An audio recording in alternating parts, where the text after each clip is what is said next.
Someone's getting sued. And Dota 2 spoilers. If you haven't watched the TI final yet, bugger off. It's Monday the 14th of August, and this is ScreenPLAY Patch Notes. Thanks for the name, Mitch Face.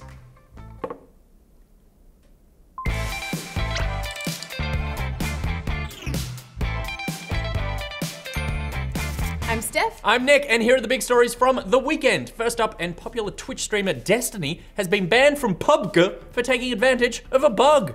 Upon spawning into the world, Destiny realized that none of the walls or buildings had loaded in. So he did the thing all sane people would do. He hopped in a car and started driving through popular towns for a roadkill bonanza. Dude, I'm gonna get banned. His fears were spot on. Oh shit, I have been banned. Oh no. I mean, if you were in that situation, what would you do? This is madness. This is the world. First Nazis, and now this. What is happening this weekend? I mean, so often I spawn into the game and there's like a bunch of players that are just standing there, AFK, and I shoot them all in the head and I'm like, still counts. You mean in the loading screen? No. Oh, right, actually like in the game. Cool. No, that counts. This is one of those things where it's an early access game, right? So it's got bugs. Part of the reason that you're putting a game out in early access and charging people money for it is it's kind of like bug testing and a beta phase before the full release. Someone finds a bug and then suddenly they get banned from the game. He didn't do anything wrong. It's the game's fault that the walls weren't there. Totally. And like, anyone would do the same thing in that situation because it would have been hilarious. And even while he was streaming, he said, I'm doing this and I may get banned, but this is so they fix their damn game. And it's weird that his name's Destiny as well, because Destiny, the other game, the actual game, went through all these sort of same problems where there's people engram farming and like shooting things that keep respawning and respawning, and then they get punished because it's like, oh, you're not supposed to do that. Screw you! You put it in the game! Well, moving on, Nintendo is getting sued for a potential patent infringement on the Switch's design. A company called GameVice, who primarily make gaming peripherals for mobile devices, have stated that the Nintendo Switch with its detachable Joy-Con controllers bears too much of a similarity to a patent they had drawn up for something called the WikiPad. The device allows for a mobile or tablet device to slide into a frame which has two controllers on either side. GameVice are not only suing for damages, but a ban on Switch sales as well. Is this just like a legal play, like a strong arm attack, hoping that like if we just, you know, bid high, then we'll hopefully come out with a little bit of cash? Or do they actually have the power to take down the Nintendo Switch? I mean, f*** off. What are you doing? I mean, to me, this is madness. This is not something that they're not gonna be able to ever shut down Nintendo. I mean, it is one of those things where they're just going, you wanna make your case look as big as possible. Yeah. So that it doesn't look like you're being, like, you wanna make it look as though it's really impacted you so that you can get the maximum payout. I've never heard of the company, which doesn't really mean anything. But I'm sure Nintendo will be fine.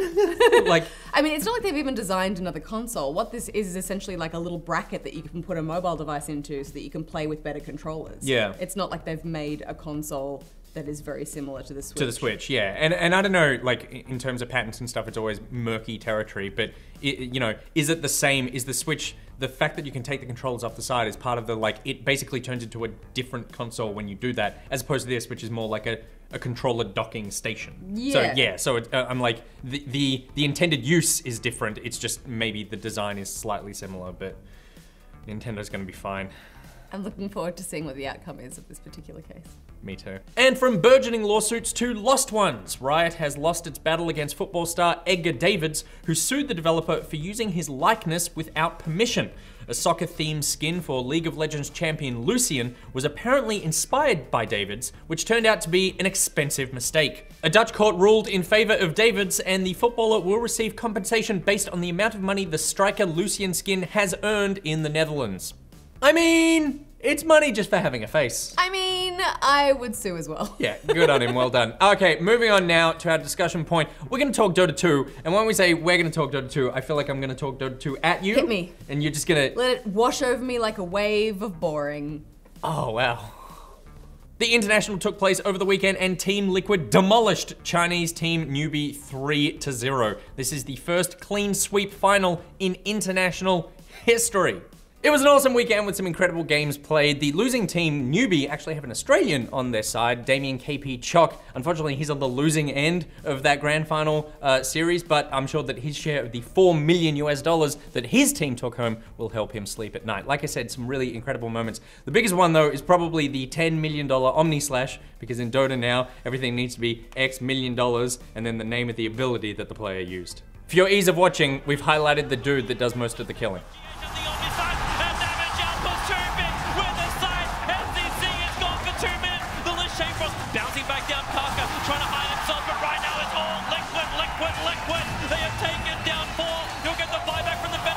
But games weren't just played, there were also 2 new heroes announced. The first is a kind of Puss in Boots, dandy, French pangolin fencing thing, and the second is a pixie with a smaller, more violent pixie trapped in a cage. These heroes have slightly more of a League of Legends vibe to me than a Dota 2 one. The trailer's a little more like cartoony and light than we traditionally see from Dota. These are the first new heroes since Monkey King, who came out last December. We don't know when they're gonna be released, but we know they're coming with the Dueling Fates update. And finally, Steph, wake up. They also announced a card game. So this is in your wheelhouse, your oeuvre. But to not a great reception, I'm told. Yeah, I mean, the audio from the room it's kind of like half clapping, half booing, half jeering, half like, huh? So it's called Artifact.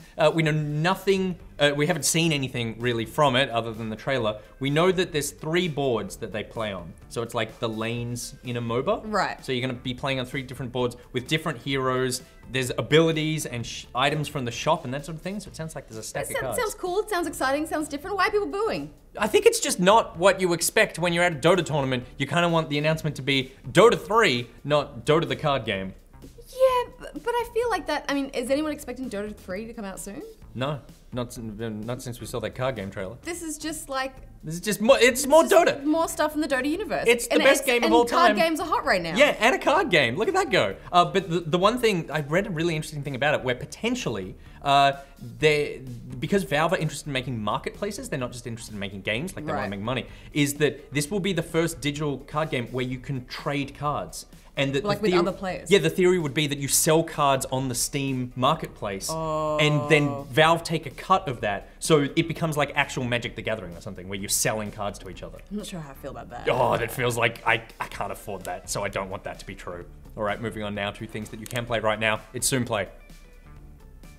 Coming over here because she did it this week. It's Monday the 14th of August, and here's what you can soon play. My Life for Ire. StarCraft remains one of the greatest RTSs of all time, and today's remaster brings this 1998 classic back to the future on PC. With higher resolution graphics, upgraded texture models, and better audio engineering, your justified disdain for Zerg players will be realized in more detail than ever. StarCraft isn't this week's only blast from the past. Tomorrow you can protect a house full of scantily clad teenage girls like it's 1992. That's right, the granddaddy of FMV's Night Trap is being re-released in a 25th anniversary edition. It includes updated resolutions and never before seen features and scenes. Also on the 15th, Daedalic Entertainment turned Ken Follett's The Pillars of the Earth into a 3-part graphic adventure. Click your way through the terrors of violent outlaws, the Black Plague, and 12th century Catholicism. On the 16th, Matterfall is a side-scrolling, platforming bullet hell nightmare. Create matter with your fancy gun, then obliterate matter with your standard kill the baddies gun. There's a gun for everything. And the same is true of Agents of Mayhem, the most purple game on the market right now. If you're pining for a destructive open-world game where you get to shoot obnoxious pop stars, look no further. And for everyone else who's got no beef with pop stars, it still looks pretty fun. After decades of trying to make Sonic work, Sega has finally realized that he was never going to be better than in the 90s. And Sonic Mania embraces everything that was great about the original games. Gorgeously animated, pulling on those nostalgia strings, and coming out on the Switch. I mean, this is it, guys. This is as good as Sonic gets. And finally, Nidhogg 2, one of the greatest side-scrolling sword dueling games to ever grace our computers. It's back and more disgusting than ever. The concept is the same, get to your opponent's base and keep killing them along the way, but with graphics straight out of an early 90s cartoon, it's just a little bit more gross to look at. And I like it. Well, that's what you can soon play. What are your picks? Let us know in the comments. So there we go, those are some cool games that are coming out that you can play really soon. My pick would definitely be Pillars of the Earth because it's based on a book series that I never got to read. So I'm excited to go through this story in game form. I shamefully admitted this to Peter last week. I've never even heard of the book. Really? I've never heard Peter's of the book. Peter's a big fan. Yeah, I know, and he was very angry that I hadn't heard of the book. Building churches and stuff, is that right? Building churches? Building churches? It's about He's building nodding. churches? He's nodding. It's about building churches. So now I can play the book. Does that make you excited? Shaking his head. I think they made a TV series that was not very good. I've never heard of that one either. My pick would be Nidhogg 2. Of course. I'm so excited about Nidhogg 2. I loved that first one. I played like competitions with my friends, and now I've got new friends that I can play competitions with. I'm just confronted by the new design. There's a lot going on there. And I think I was just more comfortable with it when I just thought they were just little stick figures, and now they have like... Now you realize they're naked men. Bobbly bits. With all sorts of bobbly bits. It's very confusing. All right, moving on now. It's prize time. Prize time! The prize this week was this amazing Lawbreakers PS4 Pro, thanks to Nexon America and Boss Key Productions. Very cool prize. Do the stroking thing. Ooh. Oh, it's so shiny. Ooh, like, 3 levels. With this photo as inspiration, we asked you to artistically capture our time in Japan. And you did a wonderful job. It was nuts. I'm getting a bit emotional just thinking about like the range and breadth of artistic talent there is among our viewers. Let's see that breadth. We had some incredible drawings submitted and some less incredible ones. We got balloons and toes, and Emma Bugs is back. But we needed to pick some winners, of course. So first, runners up. Nicholas Known originally submitted this, saying, Planet Coaster is not really an art program, but I used it as one anyway. And at first I was underwhelmed, but then he followed it up with this, which is amazing. This is incredible. So much work has gone into this. I'm disturbed by my eyes. Your eyes are terrifying. I'm disturbed by your beard. I like the jacket is made of trees. It's such a good job. Obviously, so much time went into this. We felt bad that this is the runner-up because, like, you obviously hours and hours and hours. So went into this. good. So we good. we did decide to give you a prize anyway. So you win a Scuff controller thanks to Blue Mouth Interactive. So do the strokey thing. Ooh, Scuff controller. Now- So many paddles for professional gaming like esports players. Now it's a legit screenplay prize because Steph has rubbed it. It's true. So congratulations, Nicholas. But of course, we needed a winner, and the winner this week to commemorate our time in Japan. It's so good. Sebastian Wolf.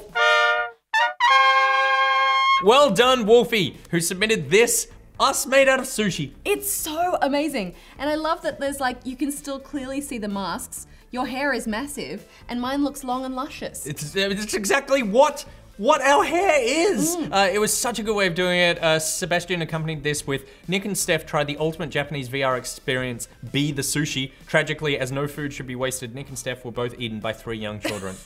So I hope those 3 young children and Sebastian and his partner enjoy this PS4 Pro. Yay! And also, never forget, give me a close-up on 3, placenta cream! That's as close as it gets. That's as close as it gets, and now it's the prize. So well done, everyone. We'll be in contact to send you these wonderful prizes, and we might have to bubble wrap this, and obviously this as well, but really quarantine this because it, You're like, we'll just shove the Lawbreakers PS4 in a plastic satchel, bag. but this gets prime treatment. I'm saying that I don't want placenta cream to crack and infect the PS4 Pro. Or do I not want the PS4 Pro to crack and infect the placenta cream? We'll never know. To everyone else, thanks for your entries. There will be a gallery of all the best ones on our Facebook page. That is it for today's show. Coming up this week, we've got a little more daddy coming your way. And on ScreenPLAY on TV this week, we go head-to-head with a professional in Project Cars 2 and sit down with Sonic Mania to see whether it could recapture the Sonic magic or if it was even there before. That's Thursday night, 10 p.m. on 7 Mate. And you can follow ScreenPLAY in all of these places. Details are in the description below. Now, before we go, we asked you last week to send us your classic gameplay clips, your great moments that you've done to play us off at the end of the show. Yes, all you had to do was send us a link to the video on Twitter with the hashtag ScreenPlayMyClip. And you did! And you did! So our first clip came in from Kanem, who was clearly inspired by our Dream Daddy's playthrough when he was making this. It's me as douchey active bro dad, and Steph as my douchey little baby. Thanks so much for sending that in, Kanem. So if you've got a clip you'd like to send us, then just send us a link on Twitter using the hashtag ScreenPlayMyClip. You can send it to @ScreenPlayAU, @HexSteph, or @NickBoy. Goodbye. Goodbye. Kanem? I can't, he's on all the live chats and I say it different every time. Dave. Excuse me, do you know where Mr. Vegas' classroom is? It's you. Huh? Like circa 2004? This, When yeah, was 2000. a young boy. Oh, stop, My stop, father stop, took stop. me into the city. No, I'm gonna cry and then put on mascara.